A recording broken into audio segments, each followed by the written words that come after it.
Jimmy Dang from Maximum PC here. I'm here speaking with Greg from ArxPax, the makers of the Hendo hoverboard. And Greg, can you sort of tell us about the hoverboard and your plans beyond that?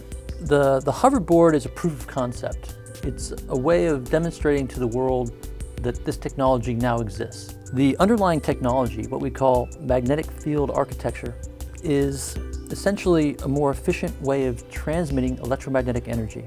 MFA can be used in all kinds of different things, and that's why we chose a platform like Kickstarter to get this idea out there, to put that technology into the hands of all those tinkerers, all those folks, a big part of your audience, who tweaks their own machines.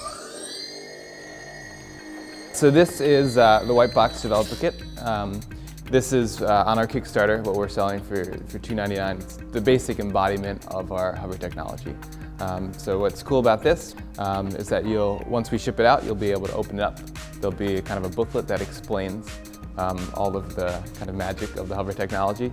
And you can take out, there'll be 4 hover engines. You can take out the hover engines and put them in anything you want to build with. So it's just a box, but it hovers. So if you push it, it's going to move almost frictionlessly. You can go ahead and touch it. And it sounds very futuristic too, in case you're wondering. It kind of has that hover sound. So what is that, the engine noise? Yeah, so basically, I mean, that's part of the secret sauce. So there's something in there creating that primary magnetic field, and so that creates a magnetic field in the opposite direction, which is what basically gives us that repulsive force that lets us hover. Today, there's a lot of resistance to mass transportation in the United States. Americans, we love our cars.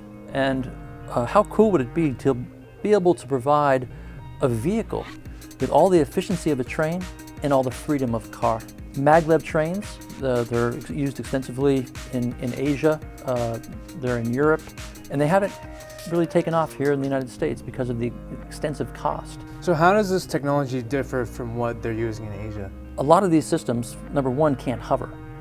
The Japanese system that they are building outside Tokyo that will be operational in 2027 at a cost of $500 million per mile can't hover unless it's going 170 kilometers an hour.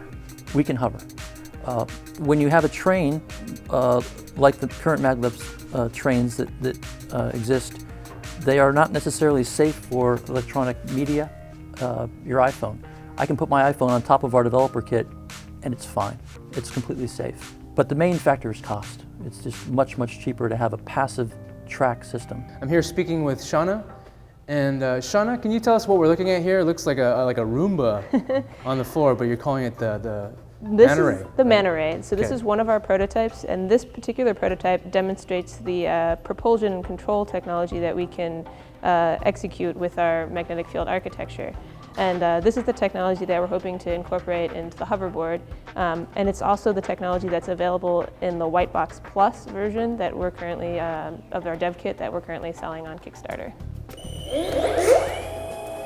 So as you can see, it has a 3-axis motion control. You do forward, reverse, left, right, and then spin. If you want to go ahead and touch it, Jimmy, you try and spin it, rotate it, you'll actually see it spin stabilized. It fights you a lot more than the white box, which you previously saw does. We've been working for a long time to figure out a better way to build in areas subject to earthquakes and floods and rising sea levels. If you look at existing systems, and the state of the art is something called base isolation.